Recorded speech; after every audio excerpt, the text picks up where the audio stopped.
우리 주 예수님의 또 이 땅에 나신 생일이면서 또한 우리가 예수 그리스도로 말미암아 또 하나님의 자녀가 되어지는 길이 열린 또 우리에게도 생일이 되어지는 줄로 믿습니다.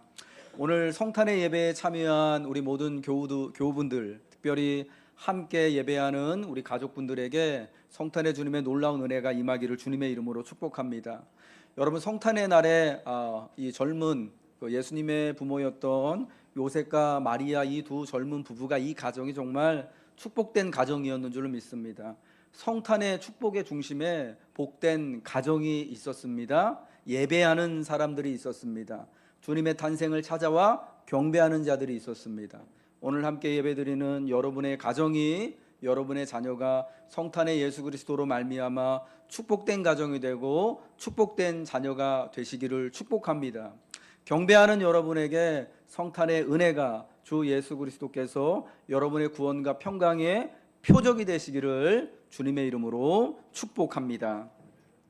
누가복음의 말씀을 오늘 우리가 성탄절날 함께 보았습니다. 누가복음에 의하면 예수님의 탄생을 가장 먼저 들은 사람들은요, 수태고지를 들었던 어머니 마리아였고요, 그리고 마리아의 친척이며 세례 요한의 어머니가 되었던 나이 많아서 이제 아이를 낳을 수 없었던 엘리사벳이었고요, 그리고 예수님이 탄생하시던 날 밤 베들레헴 성 밖에서 양을 치던 목자들이었습니다. 예수님의 탄생의 기쁜 소식을 전하는 천사들은 이들에게 가장 먼저 예수님이 태어나셨음을 전하였습니다. 예수님은 옛 선지자의 예언과 같이 베들레헴 에브라다야, 너는 유다 족속 중에 작을지라도 이스라엘을 다스릴 자가 내게서 내게로 나올 것이라는 이 예언의 말씀과 같이 유대 땅 베들레헴에서 다윗의 자손으로, 그러니까 다윗과 같은 유대를 다스리시는 왕으로 태어나신 것입니다. 예수님은 온 세상을 구원할 주님으로 이 땅에 나셨습니다. 예수님의 오심이 이 땅에 대한, 죄인인 우리에 대한 하나님의 사랑을 분명히 확증하는 것이라 사도 바울은 선언하였습니다. 예수님은 또한 만왕의 왕으로 나셨습니다. 그분은 만왕의 왕이며 만주의 주이시다라는 것이 첫 성탄절을 지나고, 그리고 이제 첫 부활절을 지나고 처음 교회로 모여서 선포한 것이었습니다. 오늘 예수님이 태어나신 성탄을 맞이하여 이렇듯 함께 모여 그분의 성탄을 기뻐하며 경배하는 것은 오늘 나신 예수님이 온 세상의 구주이며 온 세상의 왕이심을 우리가 함께 인정하며 경배하는 것입니다. 그리고 바로 그분이 나의 왕이시고 바로 그분 안에서 우리도 만왕의 왕이시오 만주의 주이신 예수님을 따를 때 나도 왕 같은 제사장이 됨을 고대하는 것입니다. 예수님이 탄생하시던 그날 밤 베들레헴 성 밖 들에서 양떼를 지키던 목자들에게 주님의 천사가 나타났습니다. 오늘 본문 2장 8절부터 14절의 말씀이죠. 11절부터 14절의 말씀입니다. 우리 같이 한번 읽겠습니다. 시작. 천사가 이르되 무서워하지 말라. 보라, 내가 온 백성에게 미칠 큰 기쁨의 좋은 소식을 너희에게 전하노라. 오늘 다윗의 동네에 너희를 위하여 구주가 나셨으니 곧 그리스도 주시니라. 너희가 가서 강보에 쌓여 구유에 뉘어 있는 아기를 보리니 이것이 너희에게 표적이니라 하더니, 호련히 수많은 천군과 그 천사와 함께 하나님을 찬송하여 이르되, 지극히 높은 곳에서는 하나님께 영광이요 땅에서는 하나님이 기뻐하신 사람들 중에 평화로다 하니라. 아멘. 예수님의 나심은 온 백성에게 미칠 큰 기쁨의 좋은 소식이었습니다. 오늘 다윗의 동네에 너희를 위하여 구주가 나셨으니 곧 그리스도 주시니라 라고 선언하였던 천사는 바로 그 앞에서 보라, 내가 온 백성에게 미칠 큰 기쁨의 좋은 소식을 너희에게 전하노라 라고 선포합니다. 예수님은 다윗의 자손으로 유대의 왕으로 베들레헴에서 나셨지만 그분은 한 민족만의, 한 족속만의, 한 나라만의 구주와 왕으로 오신 것이 아니었습니다. 다윗의 자손으로 다윗의 고향 마을에 태어나신 그분은 온 세상의 모든 민족과 모든 나라, 모든 사람을 위한 왕으로 태어나셨습니다. 누가복음은 그 처음부터 그러한 사실을 분명하게 우리에게 비교하여 알려주고 있습니다. 예수님의 나심에 대한 그 배경이 되어지는 누가복음 2장 1절에요. 여러분, 어떤 말씀이 있습니까? 그때의 가이사 아구스도가 영을 내려 천하로 다 호족하라 하였으니 이 호족은 구레뇨가 수리아 총독이 되었을 때 처음 한 것이라고 말씀해주고 있습니다. 여러분, 로마가 이제 원래는 공화국에서 이 옥타비아누스라고 하는, 여러분 잘 아시는 율리우스 시저의 양아들이었던 이 사람이 자기의 모든 경쟁자들을 다 제압을 하고요, 마침내 로마 나라에서 1인자가 됩니다. 여러분, 그래서 그가 원로원으로부터 당신은 아우구스투스요라고 하는 칭호를 받아요. 여러분, 로마 황제를 부르는 말이 시저, 가이사라는 말이 있고요, 우리 한글 성경에. 그리고 또 아우구스투스라는 말이 있습니다. 시저라고 하는 말은 그 황제의 성이에요. 예, 이 아우구스투스의 아버지 된, 그러니까 친아빠는 아니고 양부죠.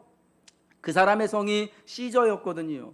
그래서 이후로 황제의 이름이요 시저가 붙는 것이고요. 원로원이 이제 로마의 1인자가 된 옥타비아누스라고 하는 이 사람에게요 존귀한 자라고 하는 호칭을 줬어요. 여러분, 그래서 아우구스투스가 황제를 칭하는 별칭이 된 거예요. 여러분, 이 사람이 로마의 최초의 황제가 되었습니다. 그러고 나서 한 일이 뭐냐면은요, 온 세상에, 로마가 다스리는 그 당시에 온 세상에 다 호족하라고, 등록하라고 명령을 내린 것이었습니다. 여러분, 그 명령을 따라서 예수님의 부모이신 요셉과 마리아도 그 만삭의 몸을 이끌고요, 저 원래 살고 있던 갈릴리 나사렛에서 유대 땅 베들레헴 산골까지, 나귀를 탔는지는 모르겠지만은, 주일날 아이들 우리 찬양극 보니까 나귀를 타고 가셨다라고 이렇게 우리가 봤는데, 그건 잘 모르겠지만은 아무튼 약 110km 정도 되는 그 거리를 걸어서 베들레헴까지 온 겁니다. 여러분, 이러한 사실은요, 무엇을 우리에게 복음서가 말씀해주고 있냐면, 그 당시 온 세상을 다스리고 있는 황제와 온 세상의 왕이 아구스도라는 로마의 나라의 가장 큰 그 황제였지만, 그러나 이 땅의 진짜 왕은 오늘 베들레헴 마구간에서 베들레헴 말구유에 태어나셔서 지금 구유에 누워 계시는 이 예수님께서, 이 보잘것없는 아기와 같은 존재가 온 세상의 왕으로 태어나셨다라는 것을 선언하는 겁니다. 마치 그 당시에 로마의 황제 아우구스투스가 온 세상을, 유럽과 서아시아와 아프리카까지 모든 제국을 다 통치하고 그의 말 한마디에 따라서 모든 사람이 호족하러 원래 자기 고향으로 다 돌아갈 수밖에 없는 그런 엄청난 권세를 가지고 있던 황제인 것처럼, 그에 못지않게 사실은 온 세상의 왕이 바로 예수 그리스도이심을, 이 땅에 오늘 나신 예수님이심을 보여주고 있는 것이죠. 여러분, 그리하여 예수님의 나심은 지극히 높은 곳에서는 하나님께 영광이요, 땅에서는 하나님이 기뻐하시는 사람들 중에 평화가 되어지는 것입니다. 누가복음은 예수님이 태어나신 그날 밤 처음으로 예수님의 나신 소식을 전합니다. 예수님의 나신 소식을 처음 들은 사람들은 저 베들레헴 들박에서 양을 지키며 또 밤을 보내고 있던 목자들이었습니다. 베들레헴 목자들이 처음 예수님이 나신 소식을 듣고 처음으로 찾아가 경배한 사람들이었습니다. 이 베들레헴 목자들이여 예수님의 탄생과 관련하여 하나님이 기뻐하신 사람들이 되는 것입니다. 지극히 높은 곳에서는 하나님께 영광이요, 땅에서는 하나님이 기뻐하시는 사람들 중에 평화로다. 여러분, 하나님이 기뻐하신 사람들이지만 그 당시 목자들은 사람들이 기뻐할 만한 이들은 아니었습니다. 목자들은 그 당시에 가장 낮고 천한 직업을 가진 사람들, 성 안이 아니라 성 밖에서 지내는 사람들입니다. 이 나라 저 나라, 이 목초지 저 목초지를 철 따라 돌아다니기 때문에 사실은 어느 한 군데 정착해서 사는 사람들이 아니라서 그 당시 사람들에게 저 사람들은 간첩이다, 믿지 못할 만한 사람들이다, 사기꾼이다 라는 식으로 굉장히 멸시당하던 그 당시 사회의 가장 최하층의 사람들, 누구도 기뻐하지 않는 사람들이었다라는 겁니다. 여러분, 우리 성경에는 여호와는 나의 목자시니 내가 부족함이 없으리로다 라고 말씀하는 것처럼 목자를 굉장히 긍정적으로 좋은 모습으로 보여주고 있지 않습니까? 다윗도 목자였고 하나님도 목자와 같은 이미지로, 목자와 같은 그림으로 우리에게 또 말씀하고 계시기 때문에요. 그런데 여러분, 그 당시 사회에서 목자는요, 사람들이 싫어하는 사람들이었어요. 상종하고 싶어하지 않는 사람들이었던 것이었다라는 거예요. 여러분, 그런데 그런 목자들이 예수님의 탄생 소식을 가장 처음 듣는 이들이 되었고, 그랬기에 예수님의 나심을 가장 먼저 사람들에게 전한 사람들이 되었습니다. 그래서 그들은 비록 이 땅에서는 누구도 그들을 기뻐하는 사람들이 아니었지만 하나님이 기뻐하신 사람들이 되었던 거예요. 하나님이 기뻐하는 사람들은 무엇보다 예수님의 태어나심을 듣고 기뻐하며 경배하는 사람들입니다. 하나님이 기뻐하시는 사람들은 예수님의 나심을 듣고 경배하는 이들이다라는 겁니다. 예수님의 탄생을 전하는 마태복음에는요, 우리 복음서에 예수님의 탄생 소식을 전하는 복음서는요, 마태복음과 누가복음 단 두 군데에만 예수님의 성탄의 그 소식을 자세히 설명해 주고 있잖아요. 그 마태복음에는요, 멀리 동방에서 별을 보고 찾아온 박사들과 예루살렘의 왕궁에 살던 헤롯과 그의 신하들과 대제사장들과 서기관들이 등장을 합니다. 동방에서 온 박사들이요, 예루살렘에 찾아옵니다. 그러면서 유대인의 왕이 나신 소식을 전하였습니다. 유대인의 왕으로 나신 이가 어디 있습니까? 우리가 저 먼 동방에서부터 그분이 태어나신 별을 보고 여기까지 찾아왔습니다. 여러분, 그들은 당연하게 유대인의 왕으로 태어나신 분이 이제 저 예루살렘에 있는 왕궁에서 나신 것으로 또 생각을 하고, 그게 상식이겠지요. 그래서 예루살렘의 헤롯에게로 찾아갔던 것이었습니다. 그분을 경배하기 위해서 멀리 동방에서부터 아마 수개월 전부터 그 별을 보고 찾아왔다고 말을 한 것이죠. 박사들이 전하는 그분의 탄생의 소식을 듣고 헤롯과, 그 당시에 분봉왕인 헤롯과 예루살렘은 크게 소동하였습니다. 여러분, 예수님의 탄생 소식이 그들에게는 그다지 기쁜 소식이 아니었기 때문입니다. 예수님의 탄생이 오히려 헤롯과 당시 예루살렘에 있던 높은 지위에 있던 이들에게는 자기의 자리를 위협하는 불길한 소식이었습니다. 유대인의 왕으로 태어나신 이가 있다면은 지금 유대와 이두메를 다스리고 있었던 분봉왕인 헤롯, 로마의 황제에 의해서 지금 유대와 또 이 이두메의 왕으로 임명받은 자기는 왕이 아니라는 소리잖아요. 유대인의 왕으로 인하여서 자기의 자리가 빼앗기게 되는 거잖아요. 여러분, 그래서 그 소식이 헤롯에게는, 그리고 헤롯과 함께 예루살렘에서 높은 지위를 가지고 있던 사람들에게는 여러분, 그게 기쁜 소식이 아니었던 거예요. 오히려 자기의 자리를 위협하는, 자기의 신분을 위협하는 불길한 소식, 심판의 소식이었던 거예요.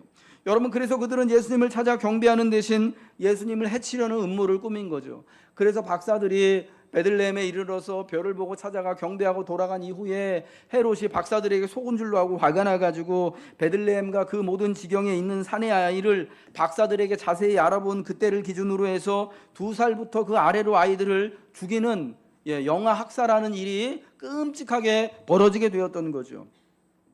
여러분, 예수님이 탄생하신 그 기쁜 때에 여러분, 이와 같이 끔찍한 아이들이 죽어나가는 여러분, 그 끔찍한 일들이 같이 일어나게 되었던 거예요.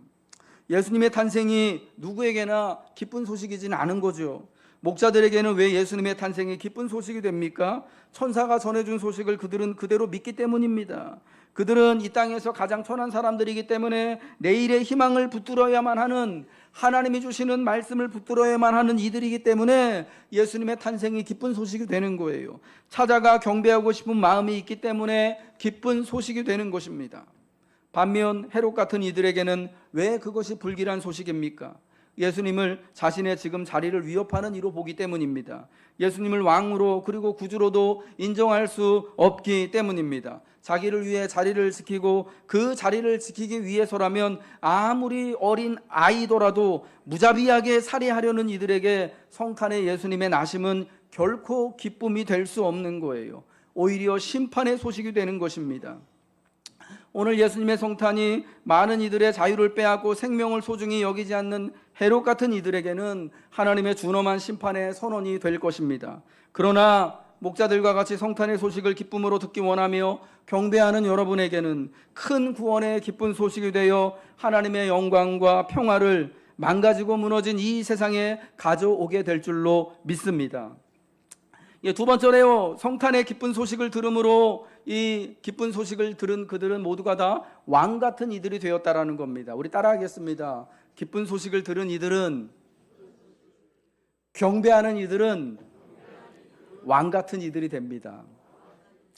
누가복음에서 예수님의 탄생의 기쁜 소식을 듣고 제일 먼저 찾아와 경배한 이들은 들에서 양을 치는 목자들이었습니다. 아니, 사실 누가복음에는 예수님의 탄생 소식이요, 이 목자들에게만 전해지는 거예요. 천사가 그날 밤에 들에서 양을 치고 있던 목자들에게만 찾아오게 된 거예요. 여러분, 그것도 너무너무 희한하죠. 왜? 베들레헴 그 성읍 안에 많은 사람들이 있었을 텐데, 그날 밤에 여러 많은 가정들이 있었을 텐데, 여러분, 심지어 요셉과 마리아가 머물고 있던 그 집도 있잖아요. 그 집 주인들도 있었을 텐데 왜 저 성 밖에 들에서 양을 치던 목자들에게 천사가 찾아갔을까? 저는 뭐 그런 상상도 혼자 해보게 됩니다. 천사가 여기저기 찾아갔는데 아무도 문을 안 열어주지 않았을까? 다 그날 밤에 그 새벽에 너무 자느라 피곤해서 천사가 문을 두드리는 소리를 듣지 못한 거 아닐까? 혼자 그런 생각을 하게 돼요. 근데 저 들에서 양을 치던 목자들, 이건 그냥 혼자 저 생각입니다. 들에서 양을 치던 목자들은요, 양을 지키고 있었거든요. 그래서 천사가 찾아온 것을 그들이 만나고 영접할 수 있지 않았을까? 저는 혼자 한번 그런 생각을 보게 돼요. 어쨌거나 그 당시 세상에서 가장 낮고 천한 이들이 제일 먼저 예수님의 탄생 소식을 듣고 찾아가 경배를 합니다. 여러분, 천사들이 이 양을 치던 목자들에게 오늘 다윗의 동네에 너희를 위하여 구주가 나셨다라고 하면서 그 아기가, 그 나신 아기 왕께서 이제 구유에 누워 있는 것을, 강보에 쌓여 구유에 누워 있는 것을 너희가 표적으로 보리라 말씀하신 이유가 무엇이겠습니까? 찾아가 경배하라는 거예요. 어떤 아기인지 어떻게 확인할 수 있습니까? 강보에 쌓여 구유에 누워 있는 아기가 바로 오늘 나신 구주다. 그것까지 알려줘요. 찾아가서 기뻐하며 경배할 것을 천사가 사실은 말하지 않았지만 알려준 거죠. 여러분, 그래서 그들이요, 이와 같이 천사의 방문을 듣고 직접 찾아가는 거예요. 여러분, 이러한 사실은 목자들에게 처음 이 성탄의 소식이 전해졌다라는 것은 예수님께서 이 땅에 지극히 낮고 가장 천한 이들을 위한 구주로 오셨음을 의미하는 거예요.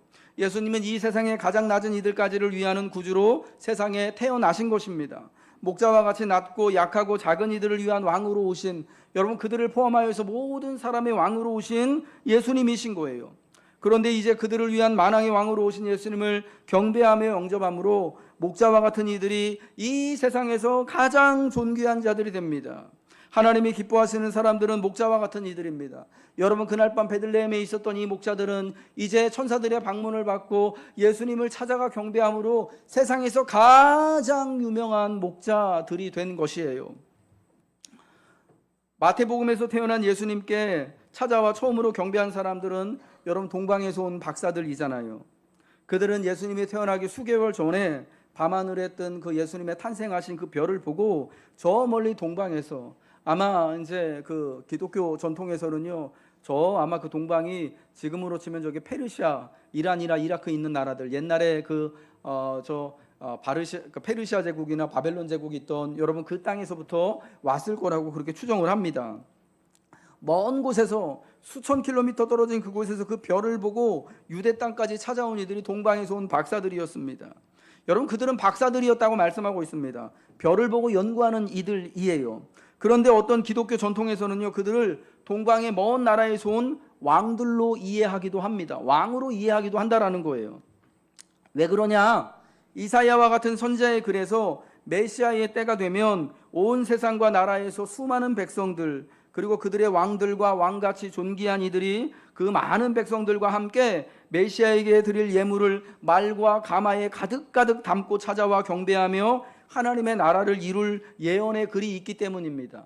이사야 66장, 이사야의 마지막 장에 그러한 마지막 때에 관한 그 환상의 말씀이 있습니다. 오늘 집에 가서 66장을 여러분 한번 읽어보시기 바랍니다. 그래서 마태복음에 나오는 동방의 박사들은 왕 같은 존귀한 존재들이다라고 우리가 부를 수 있는 거예요. 마태복음에서는 이와 같이 왕같이 존귀한 박사들이 나신 예수님을 찾아와 경배하며 왕에게 드릴 귀한 예물을 드립니다. 여러분, 이들이 존귀한 사람들이기 때문에요, 예루살렘에 있는 헤롯궁에 찾아가서 헤롯 왕을 만날 수 있는 거예요. 여러분, 지금도 그렇지만 그때에도 아무나 왕을 만날 수 있겠습니까? 베들레헴에서 베들레헴 들밖에서 양치던 목자들이 우리 왕 만나러 왔는데요 하면 여러분 만날 수 있습니까? 매 맞고 쫓겨날 거예요. 큰일 납니다. 여러분, 그런데 이 동방에서 온 박사들이요 헤롯궁에 가서 헤롯을 만나고, 그 당시 분봉왕인 헤롯을 만나고, 그리고 헤롯 주변에 있었던 그 높은 고위 관료들을 만나고, 대제사장들을 만나고, 서기관들을 만나고 했던 것은 여러분 이 사람들이 그만큼 레벨이 되는 사람들이었던 거예요. 신분이 있었던 사람들이었던 거예요. 여러분, 그런 사람들이, 왕 같은 존재들이 예수님을 찾아와서, 베들레헴에 찾아와서 경배하면서 왕에게 드릴 황금과 유향과 모략의 예물, 여러분 이 예물들은 다 왕을 상징하는 거잖아요. 그 귀한 예물을 드리는 거잖아요. 여러분, 제가 지금부터 말씀드리고 싶은 바로 이 부분이에요. 그런데 누가복음의 예수님의 이 탄생 본문에서는 들에서 양을 치던 목자들이 예수님을 경배해요. 마태복음의 동방의 박사들이 했던 그 경배의 역할을 누가복음에서는 누가 한다고요? 목자들이 합니다. 여러분, 이 두 부류가 너무나 이 세상에서는 상반된 부류들이잖아요. 한 사람은 왕 같은 박사들, 왕들도 이렇게 만날 수 있는 굉장히 하이 레벨의 신분이 높은 그런 사람들이었고, 그래서 그들이 또 신분도 높을 뿐만 아니라 또 부유한 이들이어서 왕에게 드릴 예물도 왕을 상징하는 황금과 유향과 모략과 같은 것도 가지고 올 수 있을 만큼의 부유한 사람들이었던 반면에, 또 한편에 예수님을 경배했던 사람들은 들에서 양이나 치던, 들에서 짐승을 치던 목자들, 그 당시 세상에서 가장 낮고 천하고 가장 가난한 사람들, 누구도 사실은 쉽게 만날 수 없는, 내가 만나고 싶어도 만나주려고 하지 않으니까 여러분 그런 존재들이었던 거예요. 여러분, 이 두 부류의 사람들이 경배하는 예수님은요 동일하게 이 땅의 왕으로, 구주로 탄생하신 분입니다. 그러므로 마태복음, 누가복음 이 두 성경은 비록 예수님을 처음 찾아와 경배하는 이들이 동방의 박사들 그리고 양치던 목자들로 그 당시 사회의 신분상 계층상으로 봤을 때 너무나 상반되는 존재들이지만, 예수님을 찾아와 경배했던 곳에서 같은 모습으로, 같은 경배자로 그려주고 있다는 것에 주목해야 하는 거예요. 여러분, 그래서 제가 볼 때는요 누가복음의 이 목자들도요 비록 들에서 양이나 치던, 사실은 그 성 안과 성 밖에 격리된 삶을 살고 있는 그런 천한 사람들, 불쌍한 사람들이지만은 하나님을 찾아와 경배하는 것에 있어서는 동방의 박사들과 같은 저 왕같이 존귀한 존재들임을 이 복음서가 우리에게 알려주는 것이다라고 말씀드리고 싶어요. 주님을 경배함으로, 주님의 탄생을 듣고 기뻐하며 찾아와 경배함으로 그들은 비록 목자들이었지만 세상에서 왕같은 존재들과 같이 되었던 거예요. 만왕의 왕이요 만주의 주이신 예수님을 찾아와 경배함으로 왕같은 존재들, 왕같은 제사장들이 된 것임을 여러분 믿으시길 바랍니다. 천사들이 전하여준 예수님의 나신 기쁜 소식을 듣고 그 말씀대로 찾아와 경배함으로 그들은 이제 이 세상에서 가장 유명한 목자들, 왕같이 존귀한 이들이 되었던 것이에요.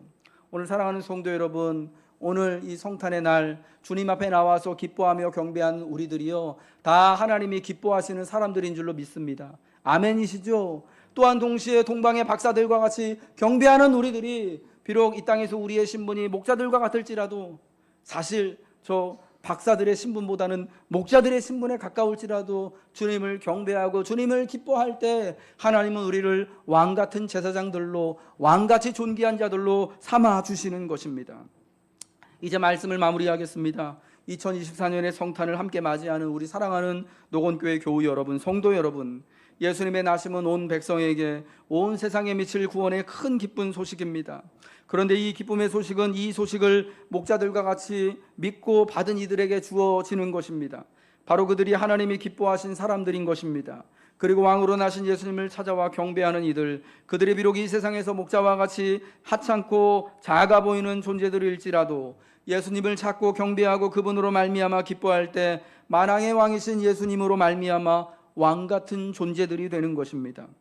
올해의 성탄은 특히나 우리에게 큰 기쁨이요 하늘에는 영광, 땅에는 평화를 입는 것이 되길 여러분 모두가 간절히 바라고 원하시는 줄로 믿습니다.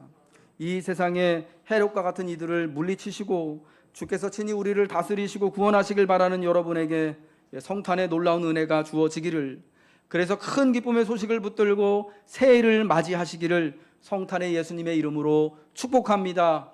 축복합니다.